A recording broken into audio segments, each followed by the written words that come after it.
আসসালামু আলাইকুম ওয়া রাহমাতুল্লাহি ওয়া বারাকাতুহু ইন্নাল হামদুলিল্লাহ ওয়াস সালাতু ওয়াস সালামু আলা রাসূলিল্লাহ ওয়া বা'দ।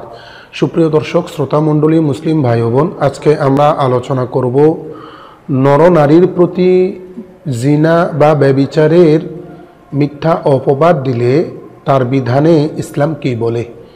আমাদেরকে জানতে হবে, কোনো ব্যক্তি যদি কারো প্রতি জিনা বা ব্যভিচারের অপবাদ দেয় তাহলে সেক্ষেত্রে অবশ্যই তাকে চারজন সাক্ষী উপস্থাপন করতে হবে। যেই চারজন সাক্ষী সরাসরি স্বচক্ষে জিনা বা ব্যভিচার করতে দেখতে পেয়েছে। ইসলামে কোনোভাবেই রেকর্ড কিংবা ভিডিও ফুটেজ অথবা সিসি ক্যামেরা ফুটেজ গ্রহণযোগ্য নয়।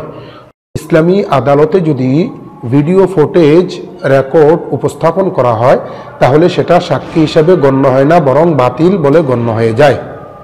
সাক্ষী যদি উপস্থাপন করতে না পারে তাহলে সেই ক্ষেত্রে কোরআনুল কারীমের সূরা নূরে 4 নং আয়াতে কারিমায় মহান আল্লাহ রাব্বুল আলামিন ইরশাদ করেছেন, ওয়াল্লাযীনা ইয়ারমুনাল মুহসানাতি সুম্মা লাম ইয়াতু বিআরবা'তি শুহাদা'a ফাজরিদুহুম 80 জালদাতান ওয়া লা তাকবালু লাহুম শাহাদাতান আবাদা ওয়া উলাইকা হুমুল ফাসিকুন।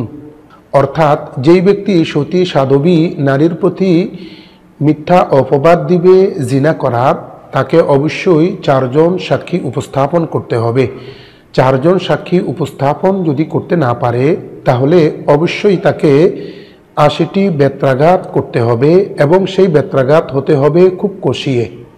সাক্ষী উপস্থাপন করতে না পারার কারণে ভবিষ্যতে আজীবন তার কোনো ধরনের সাক্ষী গ্রহণযোগ্য হবে না আদালতে, এবং এই ব্যক্তি স্থায়ীভাবে ফাসিক তথা কবিরা গুনাহগার হিসাবে পরিগণিত হবে।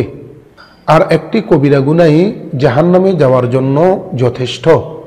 সবিশেষে আল্লাহ রাব্বুল আলামিন বলছেন, এই ব্যক্তির উপর আল্লাহর লানত পতিত হবে। সতী সাধবী নারীর কথা আল্লাহ রাব্বুল আলামিন কোরআনুল কারীমে উল্লেখ করেছেন, যেহেতু স্বাভাবিকভাবে এই ধরনের অপবাদ নারীদের প্রতি বেশি দেওয়া হয়, কিন্তু বিধানের ক্ষেত্রে পুরুষের বেলায়ও একই রকম। অতএব আমি একজন মুসলিম হিসাবে সতর্ক হওয়া চাই, আমার মাধ্যমে যেন কোনো ব্যক্তির প্রতি জিনার অপবাদ না হয়, কেননা এতে ভয়ঙ্কর শাস্তির কথা দুনিয়া এবং আখিরাতে দেওয়া হবে। তাই অন্য কেউ যদি কারো প্রতি এইভাবে মিথ্যারোপ করে থাকে সেই ক্ষেত্রেও বাড়াবাড়ি না করা, বরং বাস্তবতা এবং সত্যতা যাচাই না হওয়া পর্যন্ত চুপ থাকা। আল্লাহ রাব্বুল আলামিন আমাদের সকলকে বুঝবার তৌফিক দান করুন। আমিন।